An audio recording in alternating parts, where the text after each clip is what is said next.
दोस्तों क्योंकि सास भी कभी टू आज के एपिसोड में आपने देखा कि एपिसोड की शुरुआत तुलसी और मीर के साथ फेरों से होती है और तुलसी की इच्छा के अनुसार सविता आशीर्वाद देने आती है। तुलसी आने के लिए सविता को धन्यवाद देती है और आर्या सोचता है कि परी और अजय गायब हैं। इस बीच अजय की रणविजय से लड़ाई हो जाती है। दुर्भाग्य से अजय को चोट लग जाती है। रणविजय अजय के सामने सनी को मारने के लिए लाठी उठाता है। 7 फेरे पूरे हो जाते हैं और रस्में पूरी हो जाती है। मिहिर और तुलसी फिर से पति पत्नी बन जाते हैं। पर परी सन्नी को बचाने के लिए रणविजय को धक्का देती है और उसे जगाने की कोशिश करती है। परी रणविजय को चेतावनी देने की कोशिश करती है लेकिन रणविजय मारा जाता है और गुंडे भाग जाते हैं। गलती से परी के हाथों रणविजय मारा जाता है पर परी सदमे में आ जाती है। अजय परी से कहता है कि अब उन्हें जाना होगा, उसे अपने साथ आने के लिए कहता है। मिहिर तुलसी के गले में मंगलसूत्र बांधता है और फिर पंडित जी मिहिर को सिंदूर भरने के लिए कहते हैं।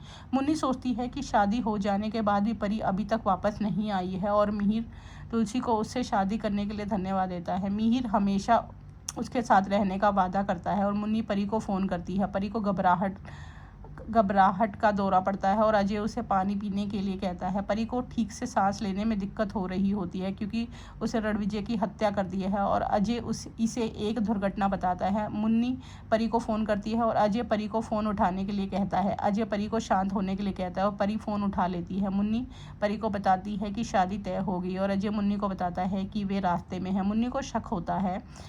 उसके आने के बाद मिहिर अब आराम महसूस कर रहा होता है और अब वे अपने बच्चों की देखभाल करेंगे। अजय परी को बताता है कि उसने सन्नी को बचा लिया है और वह परी को शांत होने के लिए कहता है। अजय और परी शांति निकेतन पहुँचते हैं। वह परी को सामान्य रहने के लिए कहता है। अजय परी को जाने के लिए कहता है और कहता है कि इसमें उसकी कोई गलती नहीं है। अजय परी से कहता है कि उसे किसी को बताने की ज़रूरत नहीं है।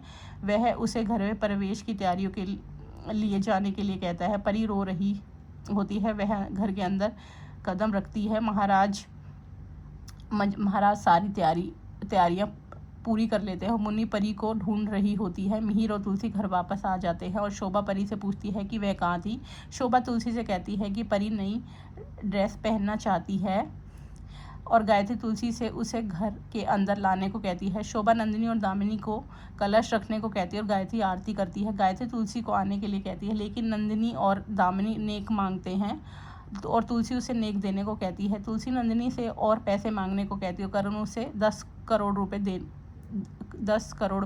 रुपए प्रति व्यक्ति देने को कहता है। तुलसी बच्चों का साथ देती है और मिहिर उन्हें जो चाहे देने को तैयार है। तुलसी घर के अंदर जाती है और बच्चे बड़ों का आशीर्वाद लेने आते हैं। मिहिर तुलसी से कहता है कि वह हमेशा उसके साथ थी और इस बार वह इस रिश्ते को कमज़ोर नहीं करेगा। मिहिर और सभी लोग तुलसी को उनके जीवन में वापस आने के लिए धन्यवाद देते हैं। बच्चे और खेल खेलने चाहते हैं और तुलसी सबको आराम करने को कहती है। करण मिहिर और तुलसी को शुभकामनाएं देने आता है। करण उन्हें अध्याय कक्ष में मिलने के लिए कहता है। करण उन्हें ड्राइंग रूम में मिलने आने के लिए कहता है। अब आगे का एपिसोड जानने के लिए हमारे चैनल को लाइक और सब्सक्राइब कीजिए।